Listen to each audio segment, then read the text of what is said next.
Good afternoon, everyone. A little louder so I know that everyone's awake.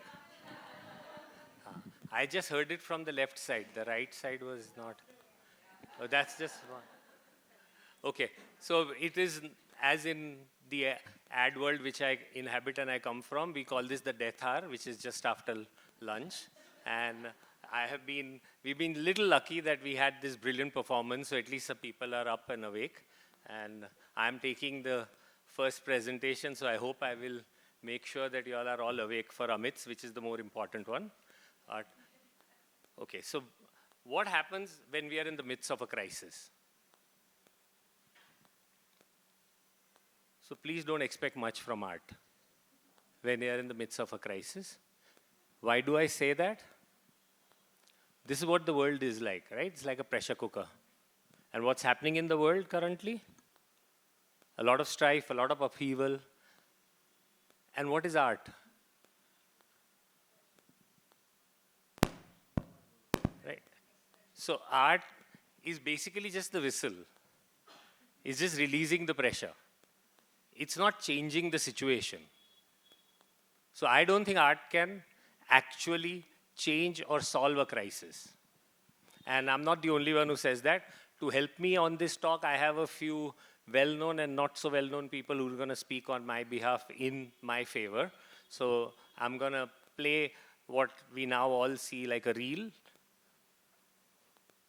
I think super rich people have a lot of faith in artists, which I think is unfair, really, because they should be doing their bit as well. I mean, it's funny, you go to a lot of events, well, I've been to a lot of events where very, very rich people go on and on about this, saying your artists are superhuman, they're going to change our lives, they're going to do this, that and the other. And these are people with literally, potentially, maybe even billions, maybe many, many millions. People who actually are in a position to change the world if they wanted to, or make people's lives better. But often all they do is just collect. Oops. I hope it's not the glitch again. Art. Just buy art and buy art. Then maybe their money should be going somewhere else. That's sort of an unfashionable thing to say as an artist. Maybe it's because they never buy my work, so I don't really care what they buy. It seems like a waste of money, frankly. But if you're looking to artists to change the world, I think you're probably looking in the wrong place. It's like a last resort. Yeah, so takeaway. If you're looking at artists to change the world, you're looking at the wrong place. Right? Everyone awake? Yeah, cool. But not that you should expect much, but you shouldn't even expect less. So what does art do for us when we are in crisis? That is the key question. Right? Why do you think, oops, I don't know what I'm touching, but something is, okay. Why doesn't the pressure cooker explode?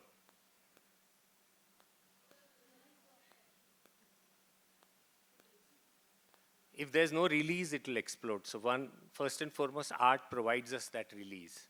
If it's not there, there would be an implosion. Think of COVID without any kind of art. We were just discussing the other day how many people were giving away their art for free during COVID. How many people took up some or the other kind of art? So if there was, there you go. So if there was some kind of solace to be found, it was going to be found through art. Right? So when you have nothing to do, when you have no money to earn, right, then you go and take a resort into art. So art does have a thing to play, and therefore you should not say that art, don't expect less from art. What does art do? Now the gentleman who will help me decipher that. Artists are not entertainers. They are explorers of our collective interior. They venture into the turbulence of being so that we may recognize ourselves anew. They transform fragility to form, silence to sign, darkness into light. Yeah. Artists are not entertainers. Okay. So three things to be taken away from this gentleman's talk. Fragility to form, silence to sign, and darkness to light. That is what art gives you.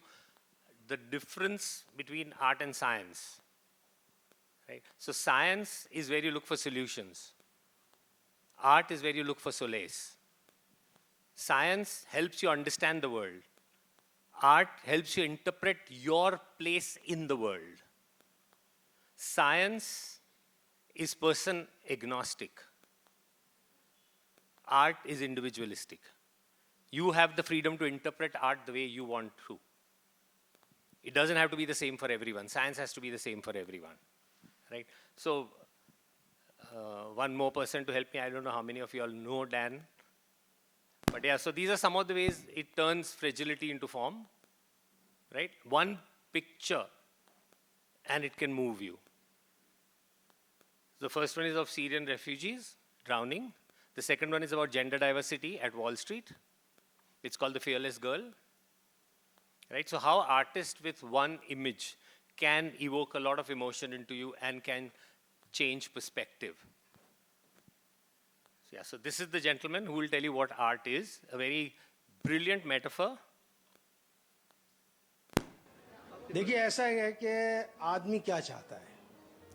आदमी चाहता है दो बाहें जो उसे समेट लें. And that's exactly sometimes a work of art should be. Something that embraces you and then subsumes you and then becomes a part of you.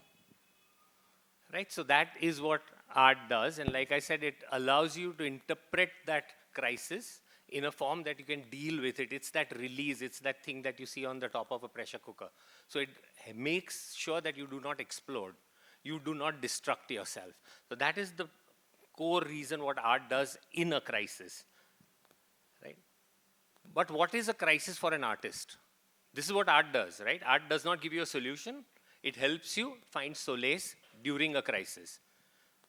For an artist, art is nothing but a big jackpot. Why do I say that? So what does an artist, who is an artist? Means we've discussed, we've seen lots of them. I think of an artist as a sponge. You're absorbing all the stimuli that's happening in the world around you.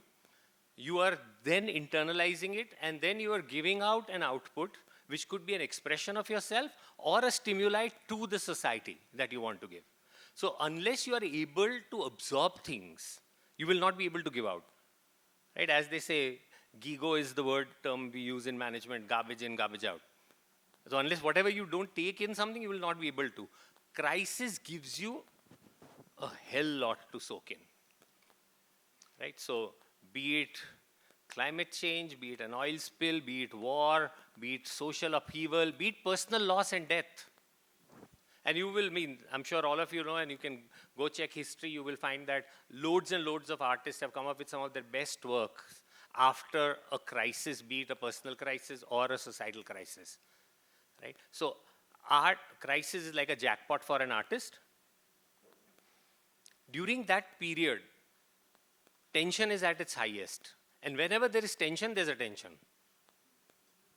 Right? So you get the eyeballs from the audience. If an artist is looking at his work, reaching out to loads of people, that is the time when people are interested. Because you are in a crisis, you're not able to solve things, you're looking for solace. You've had a personal loss, you go and listen to songs. Right? You've had a romantic breakup, you go and listen to songs. Why? Art allows you to grieve well. Art allows you to find that solace. So therefore, whenever there's tension, artist is great, artist is going to get his eyeballs.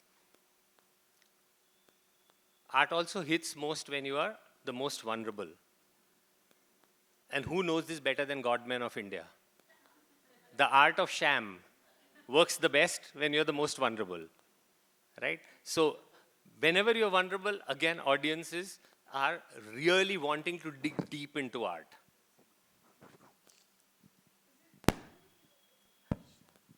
Yeah. And final slide, crisis allows the artist to be a rebel with a cause. And one last clip, as Shoba said, end it. Emergency के ज़माने में मैंने एक मर्तबा ये कह दिया था How कि is a rebel with a सरकार चोर clause? है। तो दूसरे दिन पुलिस स्टेशन पर मुझे बुला लिया गया। अफसर ने मुझसे पूछा कि आपने रात मुशायरे में ये कहा है कि सरकार चोर है। मैंने कहा जी हाँ, ये तो कहा है कि सरकार चोर है। लेकिन ये नहीं कहा कि हिंदुस्तान की सरकार चोर है, कि पाकिस्तान की सरकार चोर है, या अमेरिका की सरकार चोर है, या बरतानिया की सरकार चोर है। तो वो अफसर ने मुझे देख के अफसर मुस्कुराया और कहा कि अच्छा, आप हमें बेवकूफ भी समझते हैं, क्या हमें मालूम नहीं कि सरकार कहाँ की चोर है? Thank you. So your questions later. So now I invite Amit Wanchoo to give his presentation. This is so.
Hi everyone, I wanted to show this video to you because I come from a place where for us even the word India or Khelo India or this kind of activity was also not thought of in 90s.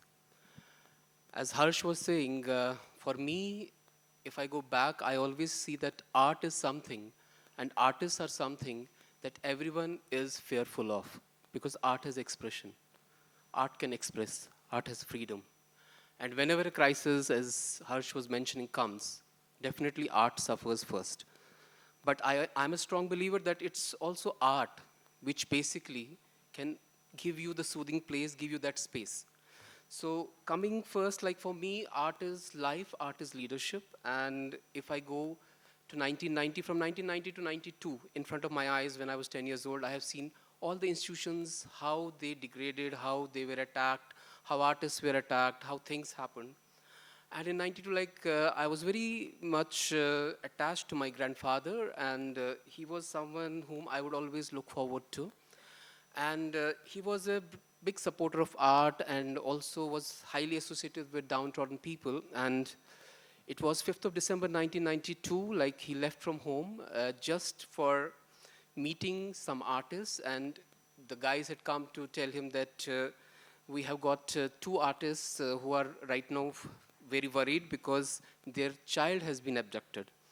We did not know these three strangers, and unfortunately, same time he was assassinated. And for 2 years, I have not come out of my room because I was highly associated with him. Like there was a very strong bonding for me from morning to evening, everything was he. But for those 2 years, if I could, as Harsh was mentioning, get some feel, that was only art, which basically gave me that space. 92 onwards, things were very bad in Kashmir. You could see one by one how every institution was being attacked, how artists were being attacked, even the singers, people who play instruments, everyone was suffering through huge crisis. And we had, I can't explain those 3-4 years. And my association with grandfather was so close that I was not able to come out of that. Finally, I had to be to school because those days our schools used to be mostly closed for a month, for 2 months, you would go for just 1 day. And it was also a shock that as you're going to school, every day the attendance in the class is thinning out.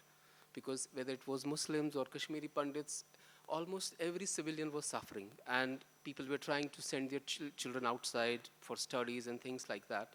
And you could see that from 60, how this, it would be 50, then 40, then 30, and finally you're just 15 students in the class. And then comes the time when you have to basically lead, because I always feel that artists are the ones who basically can lead also, and people who are with the field of art, whether they are from any event field or people who take that lead. And I have to tell you that I was the only Kashmiri Pandit student in the class, and those days in our school, we used to have guns, grenades. It was very normal. Like you used to have posters like MNCs have. Like if you join this terrorist outfit or militant outfit, you will get 40,000 rupees, you will get a bike, and then the guy who used to have the gun would get the best girlfriend also, so that was also a craze. And those days, it was like, you know, those half gloves and bike and Bobby Deols and all other stuff was in like action. And then we had students through which the terrorists or militants would coordinate. Like you had Soyat in Kashmiri, it means flame in English. And Tuts means viper in English. So usually Soyat used to be the senior people who would be in 11th, 12th classes. And why I'm giving you this, because then I can tell you how art basically comes into play. And students who are in 6th, 7th, 8th classes, they were called as Tuts. So we were younger, and terrorists would coordinate like you were at the bus stop, and they would just write in the coded message, put it in your school bag. The moment you reach the school canteen, there used to be guys who would take those papers, and then that's how they would coordinate. And in this, I had a confrontation with one of the guys. It was like, we have a Jesh Ashtami, which is a big Kheer Bhavani festival.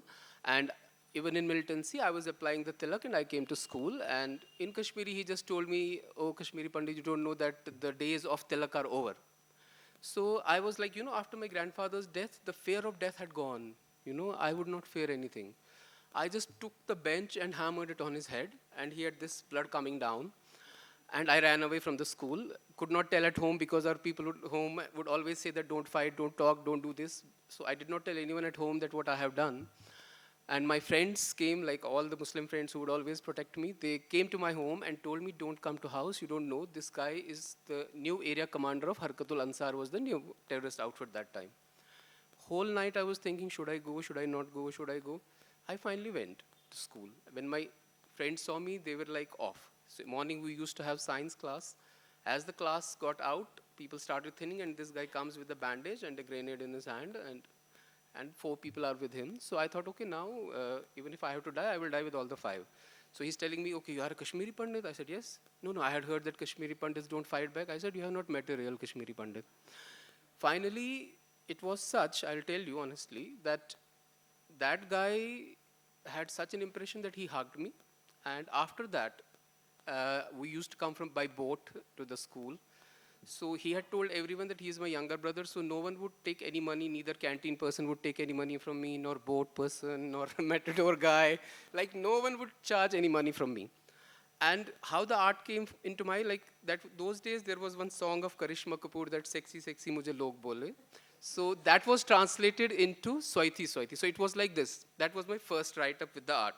Swaiti, Swaiti, Swaiti mujhe log bole. Hi सोईथी hello सोईथी क्यों बोले साला ऐसा सोईथी होके मैं तो nominate हुआ लाल चौक जाने से भी मुझको लगता है अब डर गन को ले जाऊं कहाँ ग्रेनेड को छुपाऊं कहाँ BSF 1000 आगे पीछे दौड़े सोईथी सोईथी सोईथी so Soithi used to be the people who would carry these things.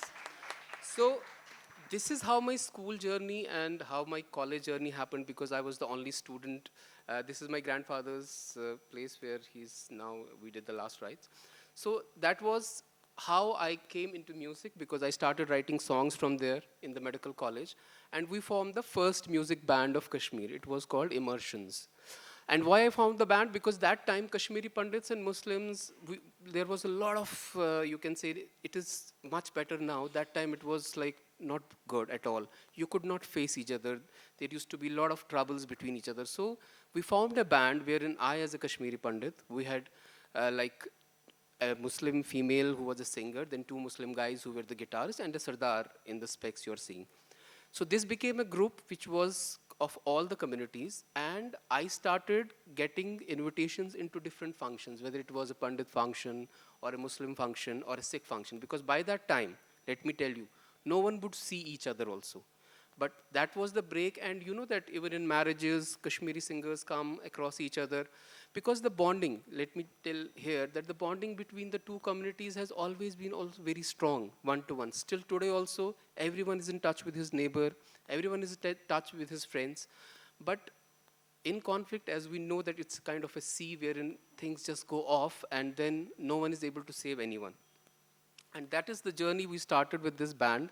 And that was my first interaction with art when it all went on. Then we went with the first music album, wherein in this function, we tried to get people from different communities. On one particular, the album was named as Skoon.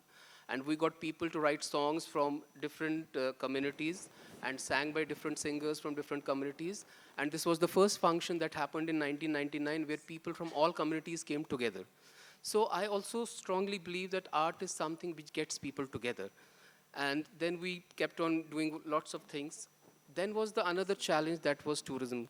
Because when my grandfather died, one thing I pledged with myself is that I will never ever leave this place. And here I have to mention about one man whom I respect a lot. His name is Balasaheb Thackeray. And it was first time in 1994 when a delegation of youngsters went. I was very young, I also went. And that time, our biggest trouble of many people in the community was that they didn't have money, basically, to fund for education that time. As you know, that everyone had left in a very bad situation. And he was the man who basically gave the first reservation to Kashmiri Pandits in Maharashtra. And I remember when he invited us home, and he picked up the phone, and he's telling the person, after we explained everything, I'm cutting it short, and he told him that I just want this reservation, called some cabinet minister, by 5 p.m. And तब उन दिनों landline होता था और उसमें आवाज़ बाहर आती है. तो he was, वहाँ से we could hear that he's saying, sir, how is it possible? अभी तो हो नहीं सकता. बोला अच्छा 4 बजे तक ले आना. He's again saying, अच्छा 3 बजे तक ले आना. He's again saying, sir, तो 2 बजे तक ले आना. तो after that he did not say anything and put the phone down.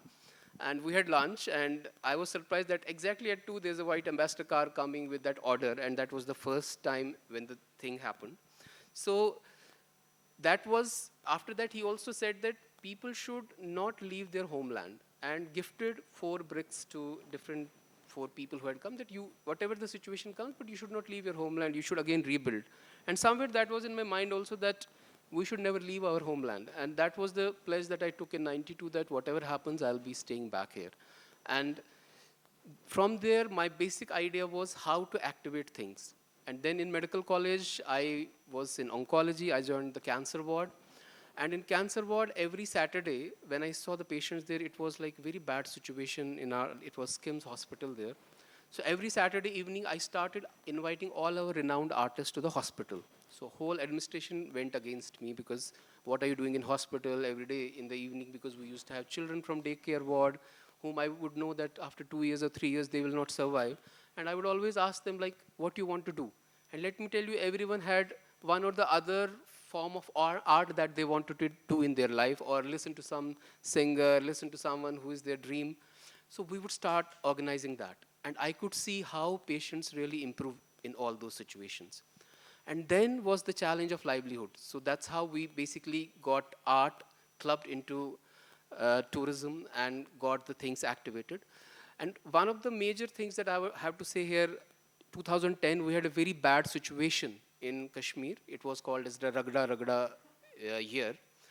And no one was coming on the platform. So that year it was like the chief minister was not coming on the platform. The president of one party was not coming on the platform. So we had nothing was going. Everything was closed. Luckily, I came to know that the president of one of the ruling parties, the opposition parties, and the other people who were involved, they all had diabetes. And 14th of November, it was International Diabetes Day. So what we do, we organize an International Diabetes Day through art, get all these people, but we don't tell them who is the chief guest, because we knew that if we'll tell, the other person is not going to come. Suddenly, crowd was almost 3,000-4,000 those days in Kashmir. To get so much of crowd, you know, politicians always love crowd, so they will never say no to that. And we just got them at once sitting on the stage. And they were watching each other also, and they would have just eaten me the way they were watching me that time. But slowly I got the doctor to talk about the diabetes, and after 15-20 minutes, you could see them talking about diabetes with each other. After that, they came and lectured, and that was where the first dialogue happened between all the political parties, and Kashmir was open. So art always, in my opinion, plays such important roles. We also do many such things like we did Salam Mahra. There was like Kashmiri Pandits who were involved and Kashmiri Muslims. Like we have many artisans, you know that Kashmir has a lot of arts and crafts. So we got artisans from Kashmiri Muslim community and Kashmiri Pandits together for different projects, and we named it as Salam Mahra. Salam is basically just to tell you Shivratri is the biggest festival for Kashmiri Pandits. So second day we call it Salam because Kashmiri Muslims would come and greet you. And Mahra is a word used for Kashmiri Pandits with respect by Muslims. So we named this project as Salam Mahra, and under Salam Mahra every year we used to get these people together on platform. And I remember one old lady saying that one of the persons asked him that why, when migration happened, what happened to the majority community, why they could not save. And she gave a beautiful example. In 2014, we had floods. She said, when the flood came in 2014, my brother was just 7 houses away from me, and my sister was 5 houses away from me. But for all that 2 months, I had no news of them. So it was a flood of violence that came. Even we also could not understand what was happening. So for common majority Muslim and Hindu community, this was the problem. So next, I think we'll go into the talks because the time is over, so we'll discuss there. Thank you.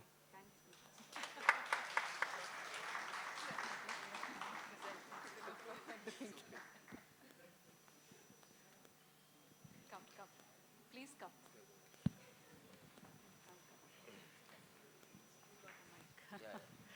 I was thinking I should just have let them both present, and there's so much to hear. So I'm going to ask a question to Amit and ask a question to Harsh. I'm going to give Amit time to think because, Amit, you're a doctor, Dr. Amit.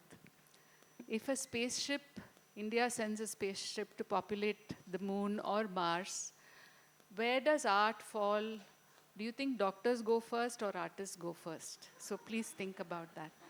And Harsh, my question to you is, you have talked in a very lovely and irreverent way about how monetization and art coexist. But commercial principles and art have a very uneasy bond, as you know. Or do you not believe that?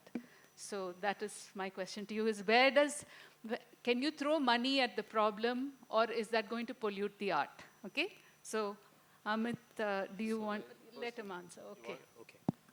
So I work in the space of sustainability, and what you're asking me is about sustainability of art. So we have what we call 4 pillars of sustainability. They work with financial, environmental, social, and cultural. If the financial is not there, the rest 3 don't matter. Because let's remember one thing, financial is nothing but resource, right? If you're not giving resources to anything, it'll dry up. So we all have made capitalism and then we think of capitalism as bad, but if there's no money, then nothing is going to survive. We won't have this conference here if we didn't have the money. Means, right? We wouldn't have had lunch, right? So I wouldn't be able to. So I think, what happens is that there are 2 things about art. One is art and another is applied art. If art is expression for itself, then you're not looking at money. If it is applied art, where you're making a living out of it, so there is an audience to it. Now this comes from my advertising thing. So if applied art means you're solving a problem or you're giving a stimuli which is gonna satiate that person. And that person is gonna therefore part with some money to you for your art. Then yes, you will create art which will be liked by the people who are gonna give you money. So in that sense, does it pollute? Does it impact? Yes. Pollute is already a biased word. Yes, it is. So I won't say the word pollute. I used it intentionally. Yeah. So I mean, again, because of being into advertising and words being core weapons, I'm saying that I will not say pollute, but it does impact and influence art. Yeah. Now, is influence bad? I don't think so. Because eventually the artist also needs to eat and live and have a decent life. So unless there are patrons who say, here, you are going to be taken care of fully and go do whatever you want. Don't care about me. Even if I don't like it, I'm going to still fund you and you're still going to have a trust fund where you can keep drawing from. Then self-expression will be great. So then societies solution to art in the time of crisis would begin with monetary or patronage or... So crisis, like I said, is a jackpot. One thing you have to understand, crisis is where there's a shared idiom. I say a mask, I don't need to say COVID. Everybody will know what I'm talking about. Now I can take a lateral jump and I can do art, which is beautiful. I can do metaphors. So crisis, art, art, like in management, we always said, never let a good crisis go waste. The idea is because it's a great opportunity, and so it is for. So I don't think crisis actually makes art lesser dependent on capital. Amit, you have, in Kashmir more than anywhere else, I think art coexists, and priorities have to be set, medicine or art. So that was why I asked the question, when you're living. No, I think in fact both are important in my opinion, and if I have to say, art is the heart of medicine as well. Like when we are practicing doctors, we use art so many times to heal.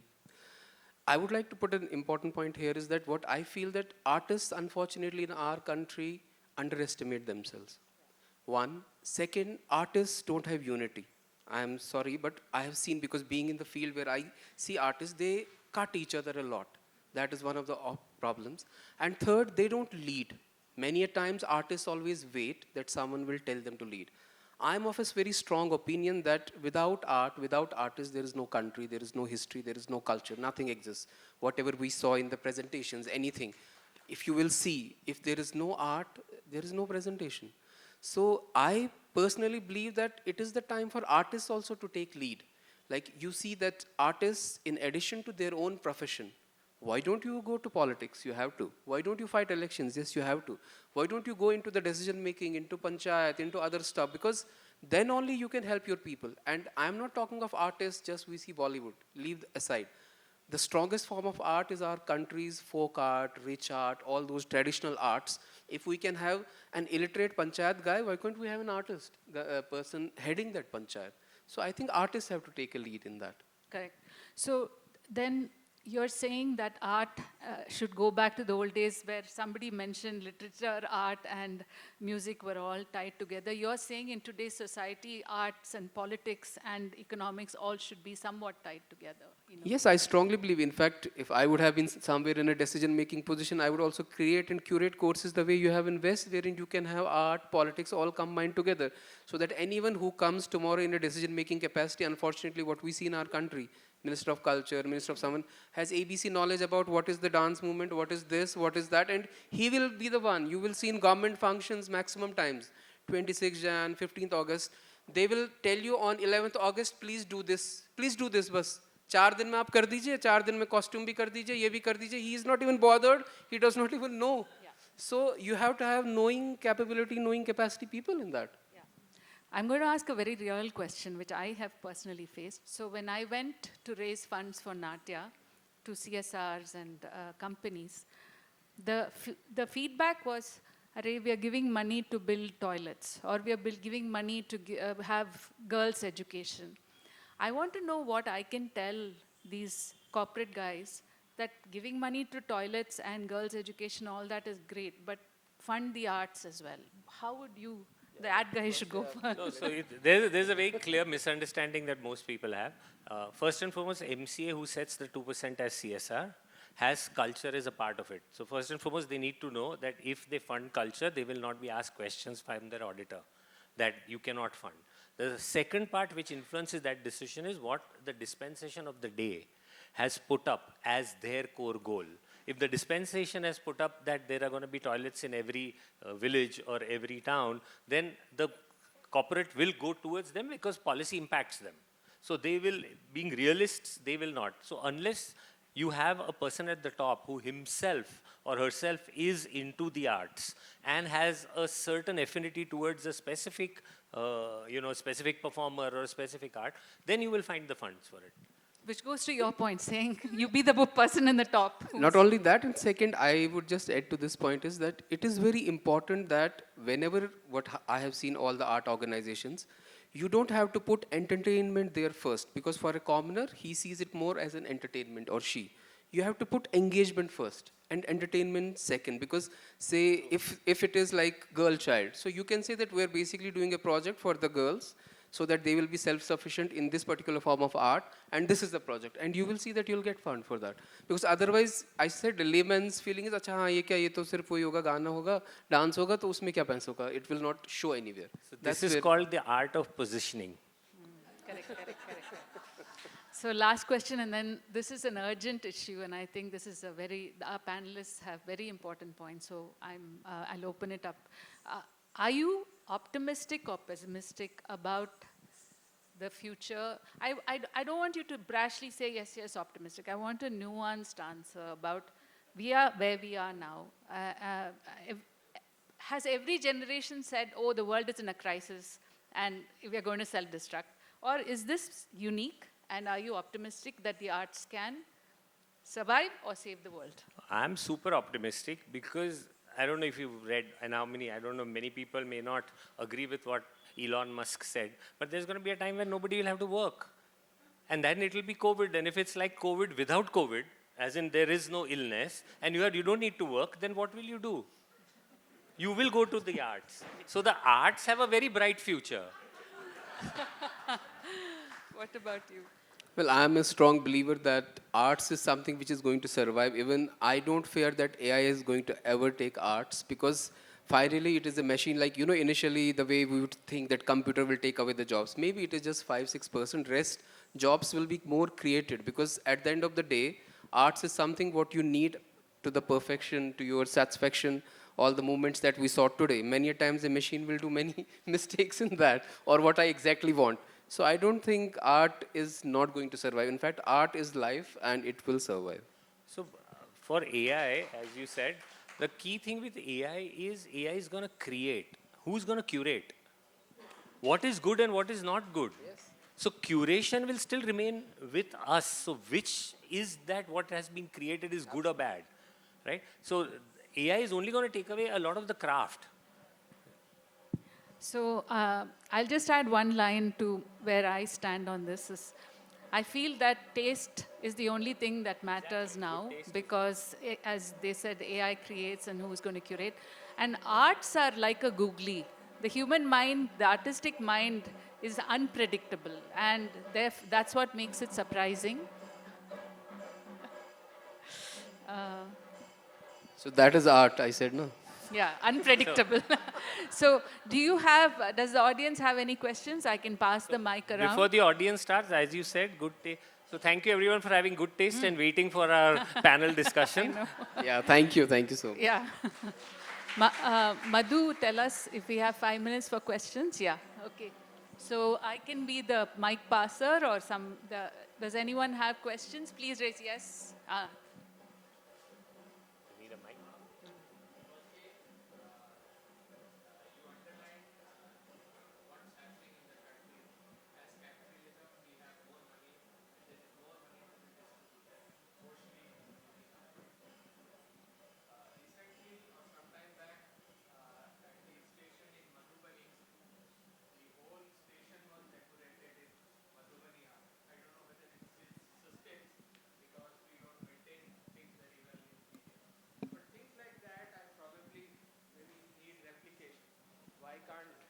Like Madhubani art, why can't we have more stations, more bus stands, airports carry the same message for artists?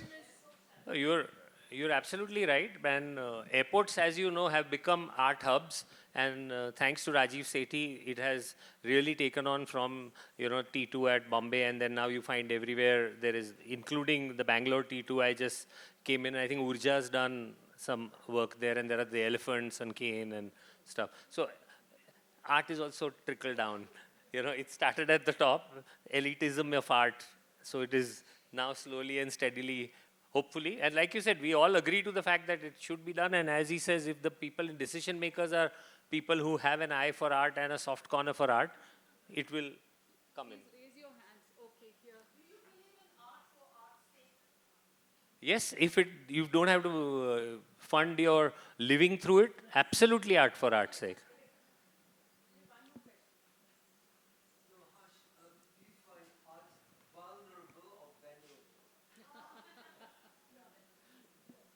So good. So when you are vulnerable, art is at its best.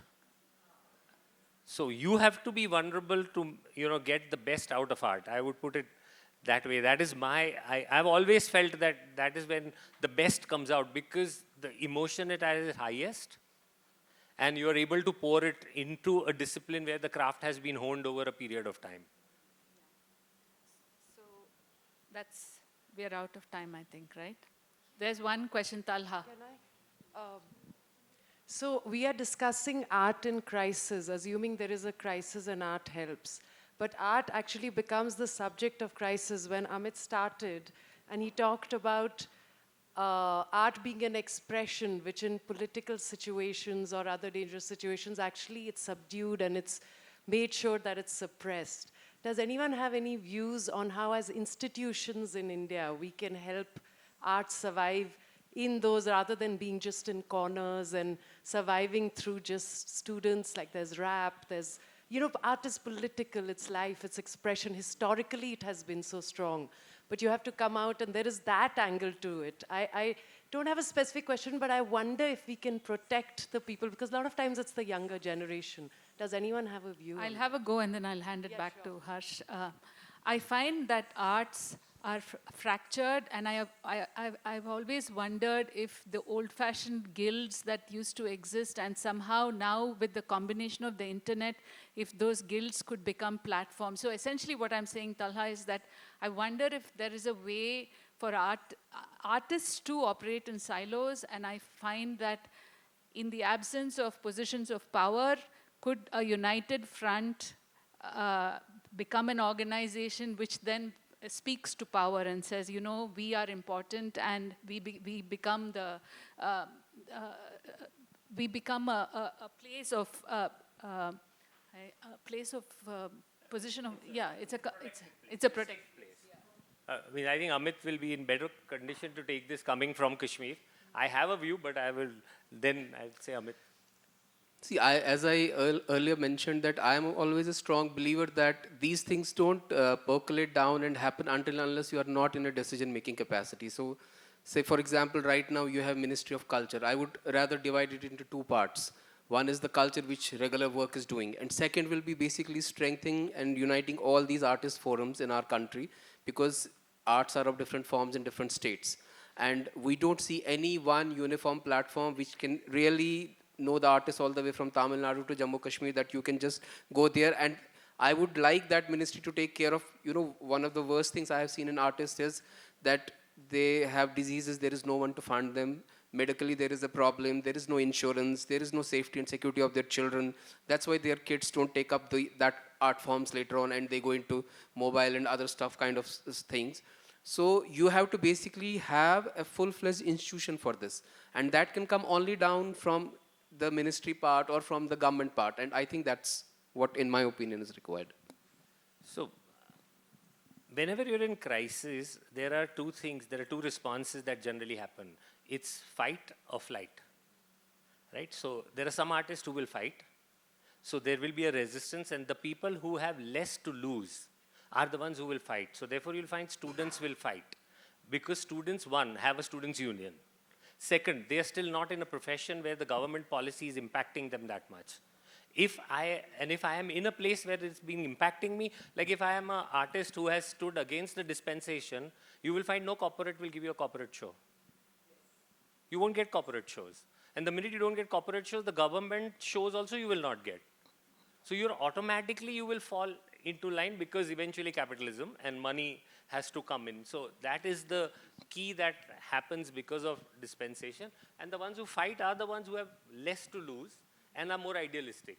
So unless you have like comrade artists all together and you form a unionization of artists which will protect them against the dispensation, and which is very difficult because artists by basic nature are individualistic in nature. They all want to do their own expression. It's like, how is my expression different from yours?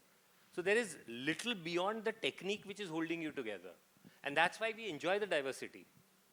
I mean, you will find Madhu doing a different kind of dance and a different dancer doing a different kind of choreography. And that is the beauty of it. So individualism is celebrated, and therefore to get them together under one umbrella is always very difficult. So we live in the land of the Gandaberunda, and I think this panel, what you have seen is the Gandaberunda effect.